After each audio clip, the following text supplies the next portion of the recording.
Our lesson for tonight is similar to one of the ones that we sort of crammed in the other night. All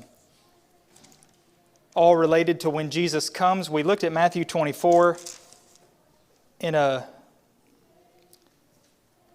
very quick fashion, relatively speaking, because there's so much in there that we could really spend a month just on Matthew 24. But the end of Matthew 24, Jesus starts talking about His second coming, and he finishes that up and then goes immediately into a parable about His second coming that we call the parable of the 10 virgins.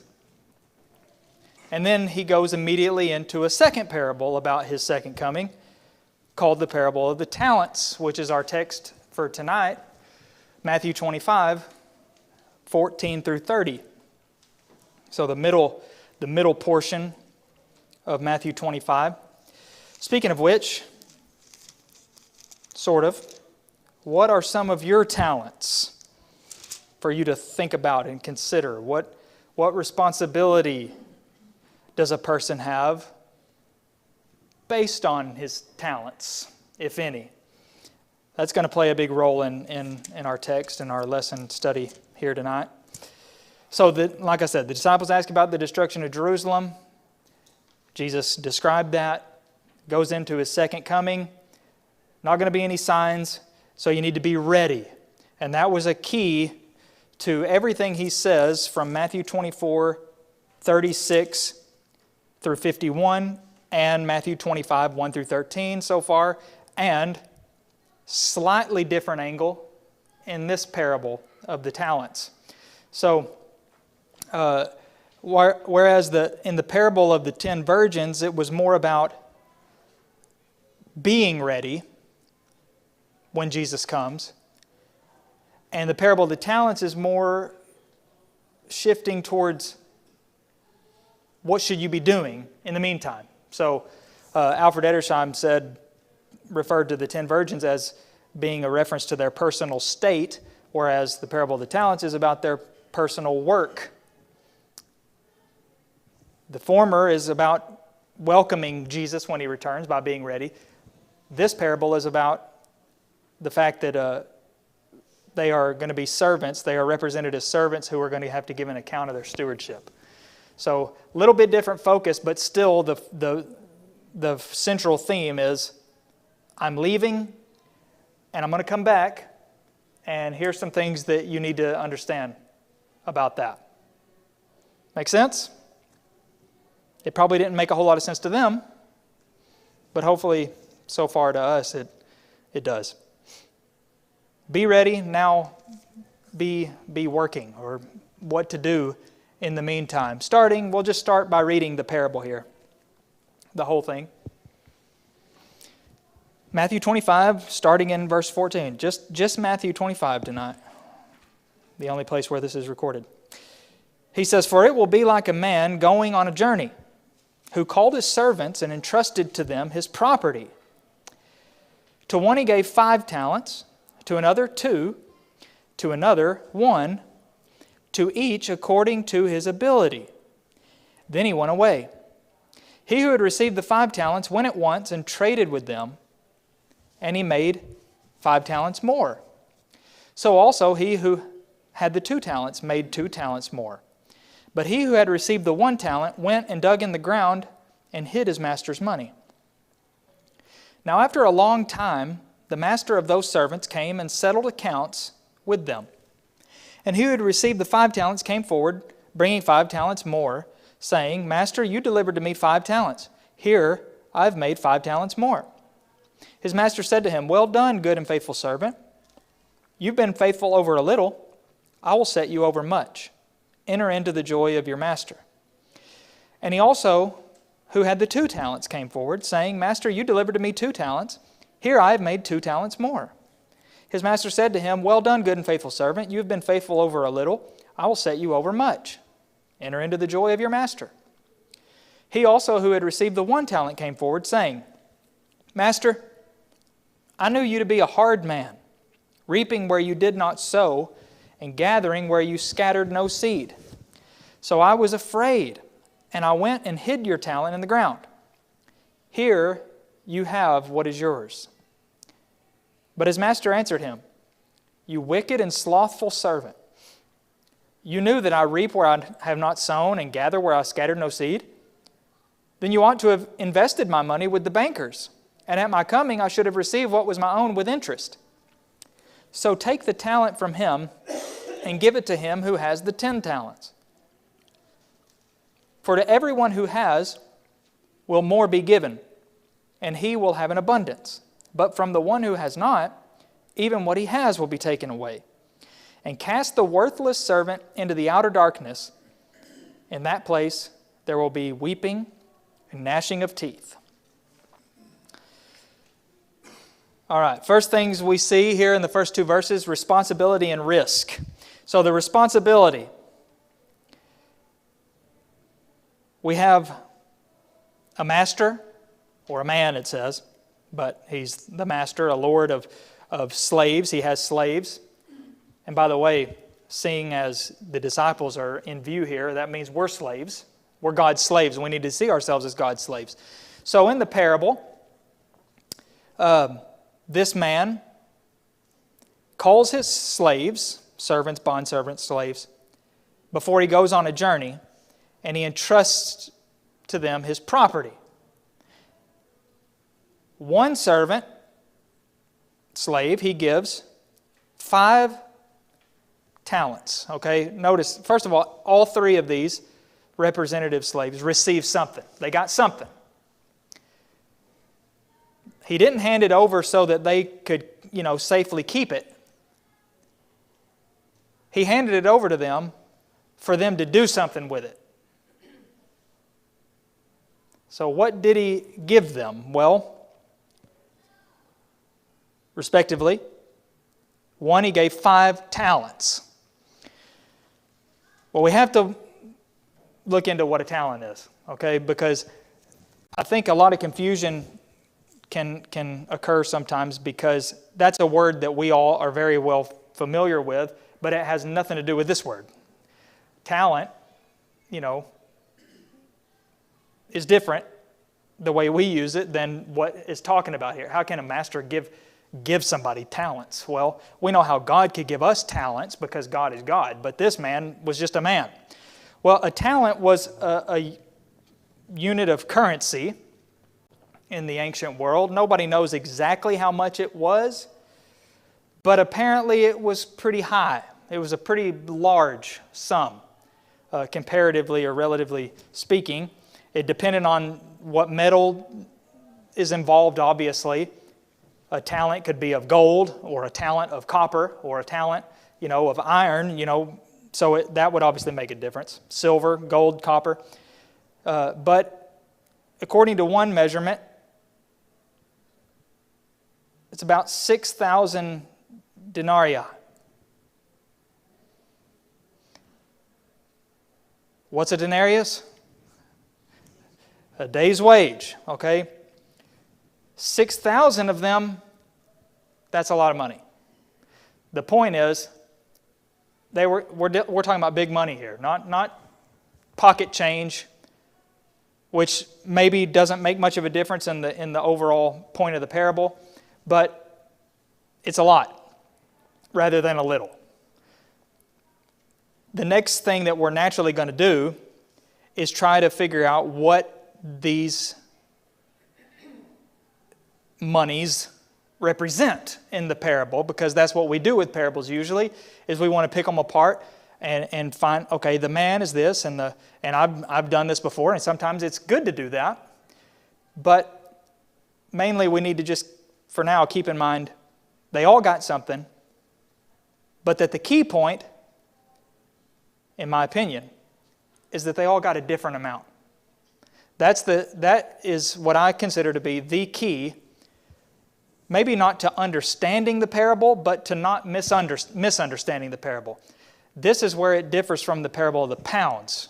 They're not the same parable, for one thing, and they're not even given the same message necessarily, because one key difference is, in the parable of the pounds, they all got the same amount, Whereas in the parable of the talents here, notice it says he gave to each servant according to his ability.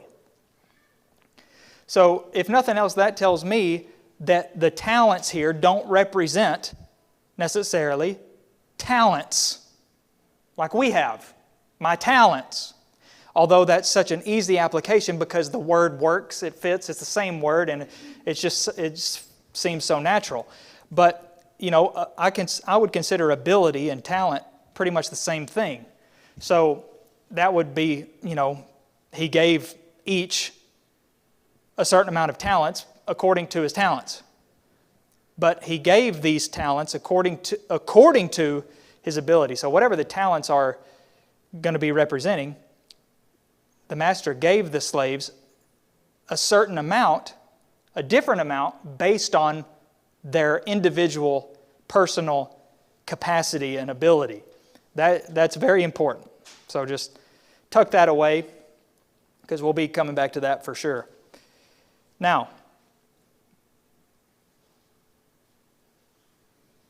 I would also point out, well, that's getting a little bit more into the application, so we'll save that part.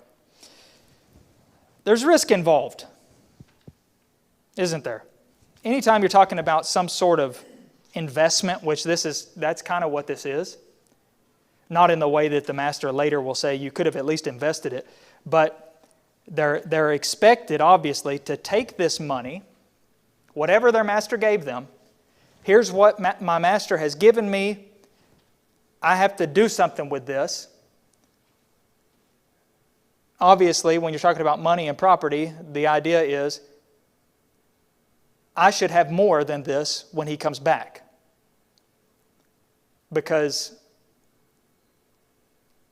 the same amount isn't going to be great, because that means I didn't do anything for him. A less amount is going to be even worse, because then I've lost some of what he's given me. So the idea is to increase that. And that's what we read happened. The one that was given 5 talents immediately went out and traded with that money he was given. And he doubled it over time. I don't think it is meant to say he immediately doubled it, but he immediately started working with it, and he eventually got to the point where he doubled it. 100% increase. The second slave, same thing. Doubled it. But there's risk in that, and sometimes there's a risk involved with using what God has given us, isn't there? And by the way, I'll go ahead and say that the talents certainly don't represent the Word of God. I think there's an argument to be made that in the parable of the pounds, it does represent that, because they all got the same thing. But in this case, it's not the Word of God. It's other things that God may give us. And there's a risk involved anytime we use that, and yet God expects us to use what He's given us, doesn't He? I think this parable teaches that, if nothing else does. So it also shows that He's fair, and we'll visit that in a second. Response and rebellion, okay? We already got into that a little bit. 5-talent man went immediately, made 5 more. We don't know how he did it. What was his method? What was his angle? No clue. But he doubled what his master gave him. By the time the master came back, he had doubled. I'd say that's a pretty good increase. 100% pretty good increase. 2-talent, same thing. I'll also say the second most important point, other than the spiritual application of the parable of the talents, is that the 2-talent slave gained the exact amount as the 5-talent slave. Now you may be thinking, how can you say that? Because obviously they didn't. The 2-talent slave gained 2, and the 5-talent slave gained 5. So how in the world is that the same amount? It's the same amount because they were both 100%. The master gave them different amounts, and therefore they both gained the exact same. They both doubled what the master gave them. That both 100%. The master wasn't going to expect the 2-talent slave to gain the same thing, the same amount as the 5-talent slave, because he started with less. But he did gain exactly the same amount, because 100% is what they both gained. But that's not the case with the third, is it? The third slave, sadly, he did not immediately go out and start working with the 1 talent, which is still a whole lot of money, as we said. He didn't go out and start trading with it or doing anything. He went, dug a hole in the ground, and hid the money. Now that may seem strange to us, but in that day, they didn't have banks the way we have banks. They had some, ancient version of a bank, but not exactly the same way that we have banks and places to safely store money. So digging a hole in the ground wasn't too uncommon of a thing. Well, this is what he did. And to many people, there wouldn't be anything wrong with that, or they wouldn't be able to see anything wrong with this. Maybe actually say that's just wise. He was prudent. What was the problem, though, do you think? What was the 1 talent slave's error or offense? Okay, he didn't really do anything. And yet he didn't squander the money, did he? He could have taken, like we said, that is a lot of money. Based on that Tyrian talent anyway, that's the one measurement we have in an actual figure. So if it's anything like that talent, that's 6,000 days labor, So he didn't squander it. He could have gone and done all kinds of stuff with that. He didn't waste it. He didn't end up in serious debt. He didn't lose it all. He just didn't use what he had. He failed to use what his master had given him. I'll just read this quote from Edersheim. The prominent fact here is that he did not employ it for the master as a good servant, but shunned the labor and the responsibility, and acted as if it had been some stranger's and not his Lord's property. In so doing, he was not only unfaithful to his trust, but practically disowned that he was a servant of his Lord. Because, unlike the other two, he just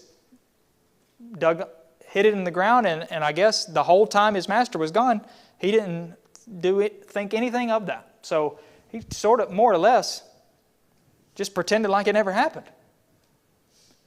And then when the master returned, he went and he's going to go get it back. So rebellion is what that slave did, even though he didn't waste that money. He didn't gain any. He didn't even try. So, verse 19, after a long time, the master came back. He's back from his journey. That's a common theme in some of these parables, that he is... Oh, here you go, Jay. These are the two left over from tonight, for tonight. This master goes away, and he's going to come back. Obviously, especially in this context of the end of Matthew 24 and 25, especially in the context of Matthew 25, which is all about his second coming, that's what's pictured. In John 14, Jesus is going to tell his disciples, I'm going away to prepare a place for you, and I'm going to return. That's obviously what's pictured in these parables, where a man goes away and comes back in this way, the master anyway, going away. So the master returns, he calls his servants to him, these slaves. First, the 5-talent slave. He said, look, and notice the language in verse 19, he came and settled accounts with them. He's going to settle accounts. That's kind of a scary thought when you think about it morally and spiritually. 5-talent slave comes, says, look, remember you gave me 5 talents? I'm sure he had that on record somewhere. Here's 5 more. So he returned 10 talents to him. And what does he call him in verse 22? Or excuse me, 21. Good, faithful.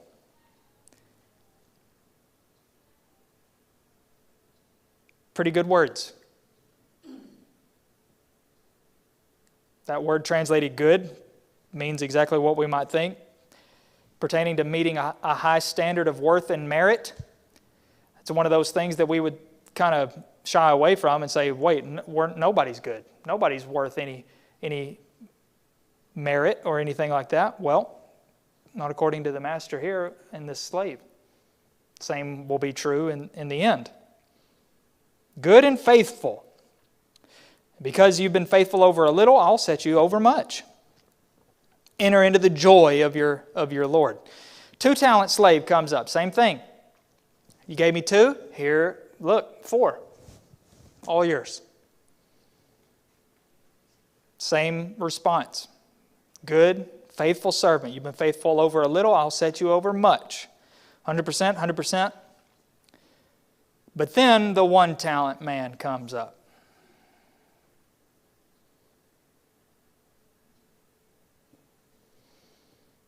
And he's got not only that 1 talent ready, he's got a whole bag of excuses ready. He's already prepared justification, which shows that he understood he's messed up. Too late, but he realizes it now. He says, Master, I had all these reasons, and surely you can understand they're good reasons, which is kind of humorous to us because of what he said is a pretty obvious insult. But it's almost as if he expected the master to understand, you're a hard man. And then to add more insult, you reap where you didn't sow and gather where you not scattered seed? Boy, I don't know how he thought that was going to go well. And I think there is probably a purpose for Jesus using that as this man's excuse. Because remember, these were not real people. This is a story Jesus was telling. Why would that be the excuse? Slapping his master in the face? Well, at the end of the day, all excuses are as silly as that one is. There's no legitimacy to them. They're totally worthless and pointless, vain. So, also, when we make excuses and try to justify the way he did, we're slapping him in the face just as strongly as this excuse was. But he says, I was afraid because you're such an awful man, apparently. You're such a scary man. He didn't seem too scary to the other 2, but he said, I was afraid, so I went and hid the money. And here you have what's yours. Here it is. Ta-da! 0% loss. That's how the market would portray it. I suffered 0% loss, but you know what that means? I also had 0% gain. And that's the main thing. So what does he call him? The master call this slave? Far from good and faithful. First, he calls him wicked. Wicked, surely that's strong. That's a little harsh, isn't it? Evil. That's the way people usually react to the word evil. If you call anything evil, it's like, evil. Come on, they're not evil. Well, a lot of people don't have a proper understanding of evil. Evil is not just killing people and things like that. Evil is anything that's against God, technically, strictly speaking. Well, he calls this description of, Jesus' description of this slave doesn't come across as wicked, don't you think, by our standard? He was scared, he was cowardly. If he wanted to, like I said, he could have taken that money and done all kinds of stuff for himself. Bought him a new, tunic. And then some new sandals and all kinds of stuff. But he didn't. That's what he could have taken it to the, casino. That's what a wicked man would have done, surely. Wasted it and like some of the other parables, the servants the husbandmen who beat the servants and killed them and all that. That's what wicked men do. Well, this master called this slave wicked, pertaining to being morally or socially worthless. That's a harsh word too. Wicked, evil, bad, base, worthless, vicious, degenerate. Evil in a moral or spiritual sense, is what another writer or lexicographer said. By the way, there are lesser terms that are sometimes translated wicked that Jesus could have used here, but he didn't, for whatever reason. One of those other words may fit my perception of this slave a little better, and yet Jesus used this particular word that is a stronger word. The other word he calls him is slothful. I like that word, just like I like the word sluggard, which is pretty much the noun form of that same word. Slothful, sluggard. What is slothful? Have you ever watched a video of a three-toed sloth? It'll drive you crazy. It drives me crazy. They are interesting creatures because I don't know how something can move that slow. We've all probably known somebody in our lives that is so laid back and that they sort of seem like nothing could really get them moving. That's how they are. Nobody's got anything on the three-toed sloth.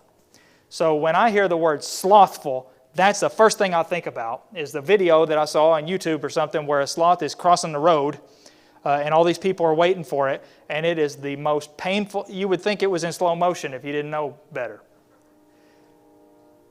The word means possessing a state involving shrinking from something. Not just slow necessarily, but shrinking from something. Holding back, hesitation, reluctance, and it can be translated idle or lazy or indolent. Always a pejorative word in the Bible, always a bad word. Refers to the lazy person who stays in bed in the Proverbs. Proverbs, Solomon loved to talk about the sluggard, because Proverbs is primarily about the fool. And one of the aspects of the kind of fool he's talking about is slothful, sluggard. He stays in bed. He refuses to work. Such a person is worthy of scorn and inspires disgust. So, just going further into this word, or at least the Hebrew equivalent of that Greek word, useless, lazy persons who always fail because of laziness that becomes moral failure. Proverbs 6 and 9. Their souls want nothing and they get nothing. Proverbs 13:4. They take no initiative. Proverbs 19:24. They don't do their tasks on time. Proverbs 20, verse 4. They won't work. Proverbs 21:25. They create imaginary excuses. That sounds familiar, doesn't it? In the proverb, they say the sluggard says there's a lion in the road. Pretty powerful excuse, right? Pretty imaginative, They'll come up with any excuse to not go, not do anything. Their wealth and health deteriorate. Proverbs 24:30. But they consider themselves wise. Proverbs 26:13 through 16. So all those things sounds like a professionally tailored description of this one-talent slave, doesn't it? Imaginary excuses, won't work, don't do the task on time, take no initiative. And yet, consider themselves wise. And we sort of get that impression here. He did the wise thing. He buried the money. He hid it. That way it wouldn't get lost, it wouldn't get stolen. But it was not satisfactory to the master. He says, at the very least, he should have taken the money to the bank. So you could at least get some interest. If he was able to return to his master 1.1 talents, that's an increase. Not a very big one, but it's something at least. And according to what the master said here, it seems that would have been at least less unsatisfactory, because that he suggested that you should have at least done this, which implies that he would have been pleased at least a little with that. So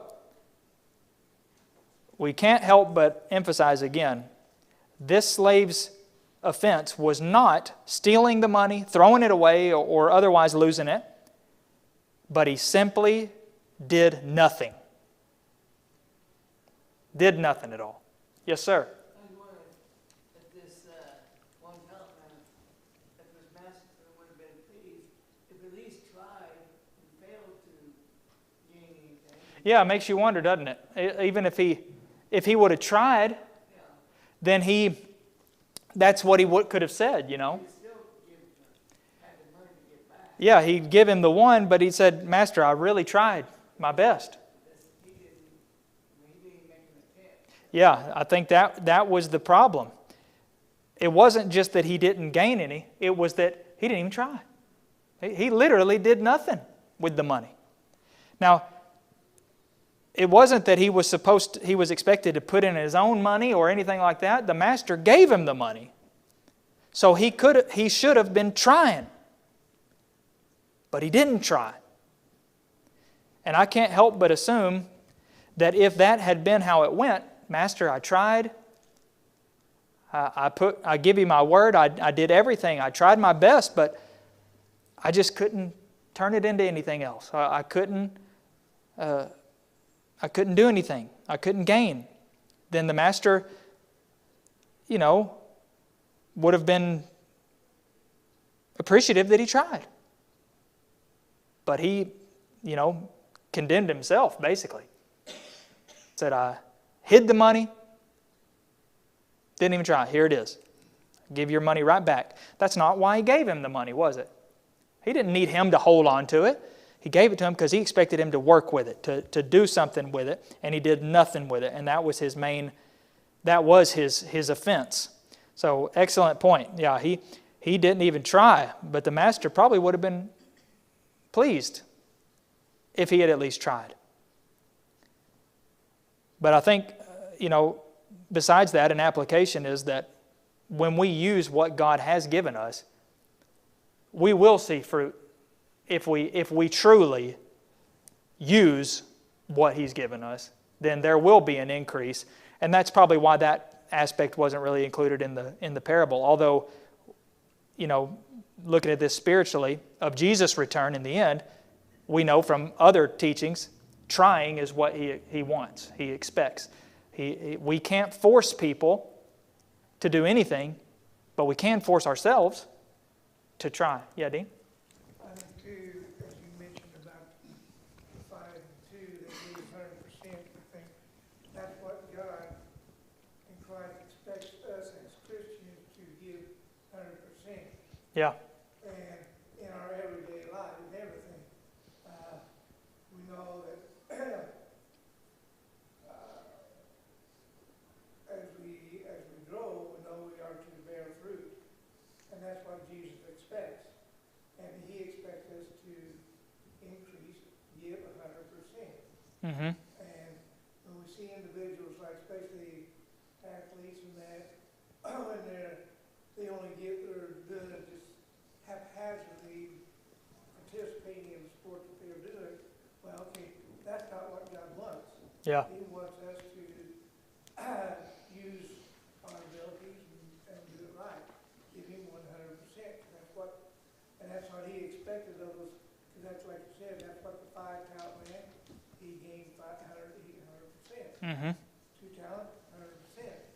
And that's all He expected of the 1-talent man was 100%. But he got 0% from him. Yep. If an athlete is out there in a way that you can tell that his heart's not in it anymore. They're not going to be on the team much longer. It won't take long. In this case, spiritually speaking, we're not going to get kicked off the team necessarily in a way that we can perceive, but based on what the Bible tells us, we need to understand that we can be kicked off the team and not know it until it's too late. And so the idea is to give ourselves, or give that 100%, and use what God has given us to increase for Him. It's all in the interest of the Master. It's His money, His property. We're just workers using that. It's also worthy to point out that, there's just 100% or 0%. Those are the only two options. The 5-talent slave and the 2-talent slave wouldn't be expected to gain, 500, 600, 700%. They used simply what their master gave them, and it doubled. So it's like, that's just the positive result. The negative result is 0. It's as simple as that. 100 or 0. No, there's no third option. Nevertheless, I think it's safe to say that if the 5-talent slave had gained, 2.5, doesn't mean he would have been displeased with that. But it's just that when he used what his master gave him, he gained that much more. And no more, no less. Same with the 2-talent slave. What happened to the 1-talent slave?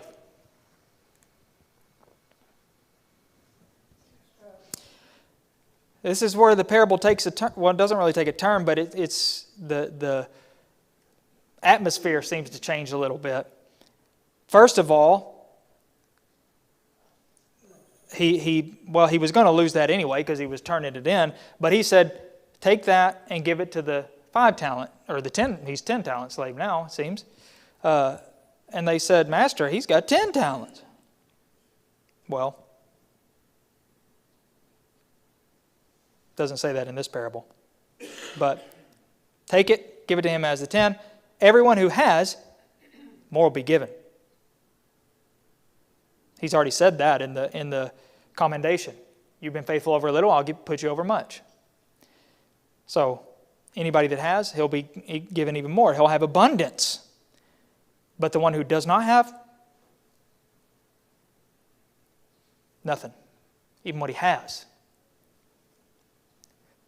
That doesn't make sense, does it? The one who doesn't have, even what he has, will be taken away? I thought he didn't have anything. Well, obviously, he's referring to the 1-talent slave who had only what his master had given him directly. So he didn't have anything. But even what his master gave him was taken away. But that's not the worst part. He could have lived with that. In fact, he had been living with that without that talent the whole time, hadn't he? Because it had been in the ground somewhere. So he could have lived without that, but that wasn't all. He says, cast, and here's the next word that's used to describe him, the worthless servant. Really, it's kind of the same word as the wicked.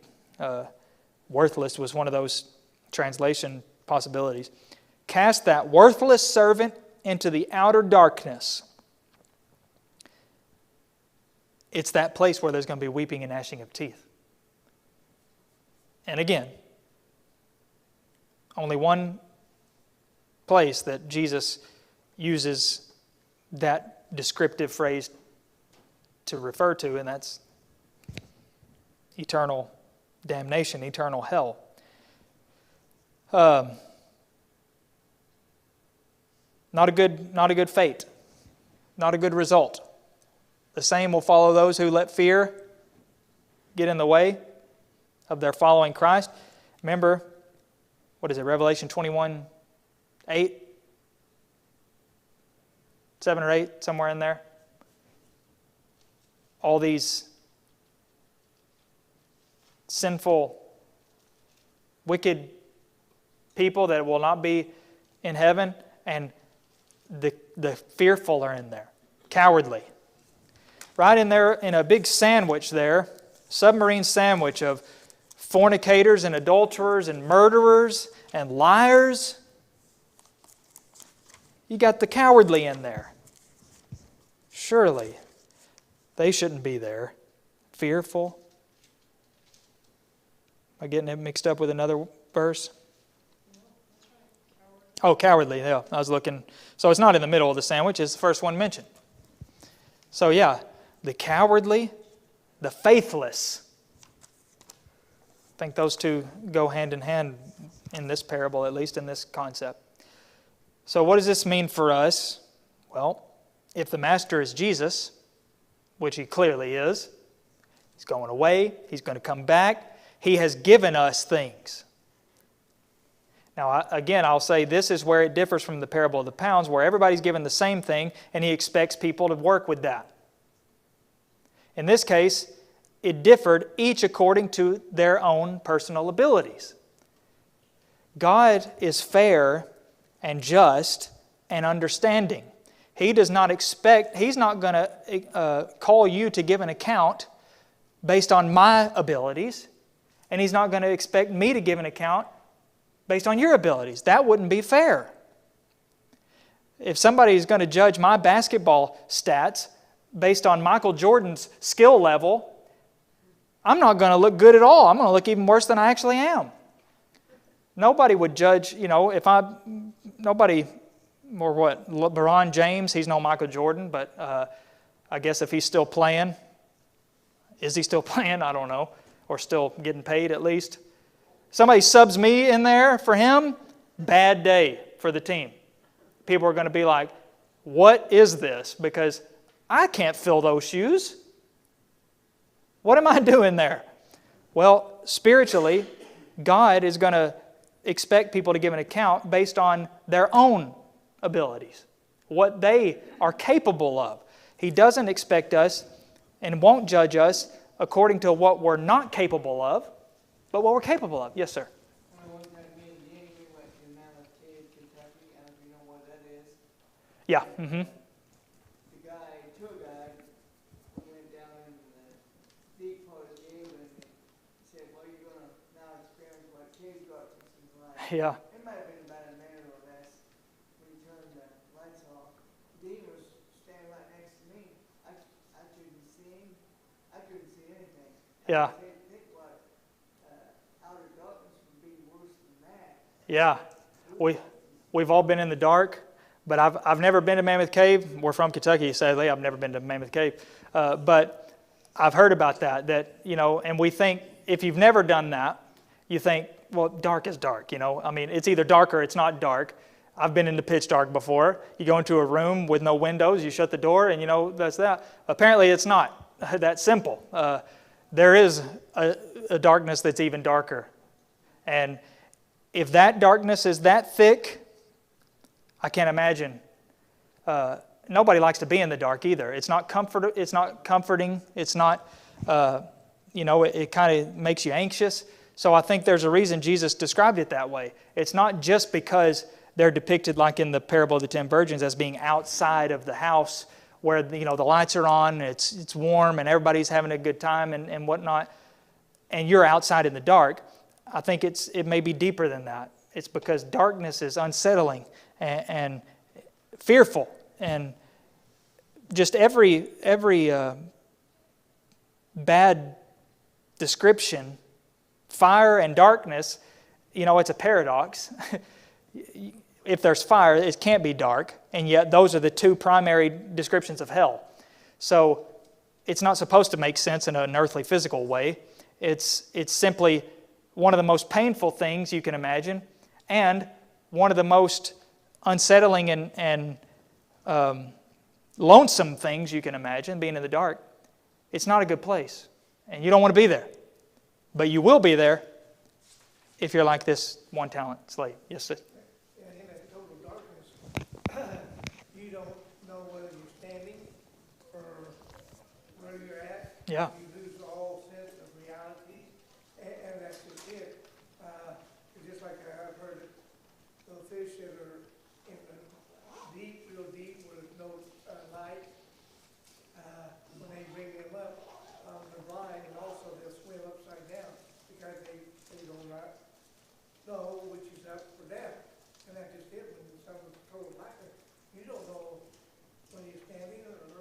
Yeah. bright or anything because you can't see. Kind of like being out in You're not space. aware of anything. If there is a little bit of lightness, well, yeah, you can, okay, I can see, I'm a little bit aware of what, I can see that light, but though in complete darkness, you're not aware of anything. Yeah, it's just getting a glimpse of something sort of settles your feet, it gets you your equilibrium back in place.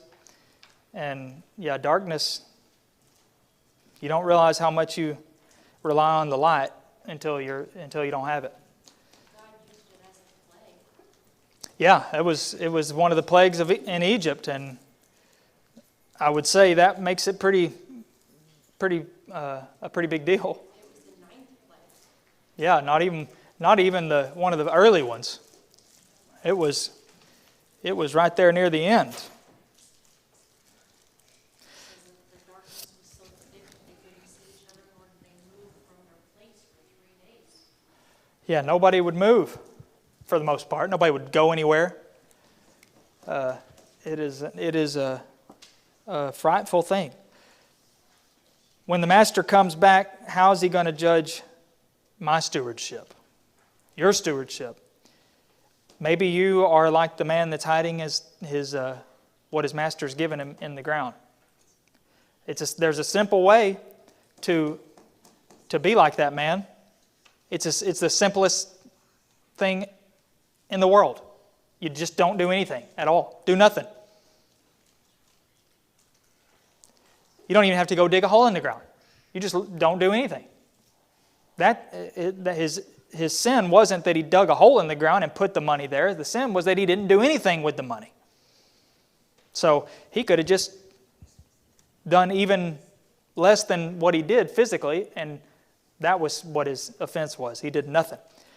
Many of us are doing nothing with what God has given us. And it's not just about necessarily not using what God has given us, because most of the people who are in the same state as this one-talent slave are using what God has given them. They're just not using it for their master. And there's a difference, isn't there?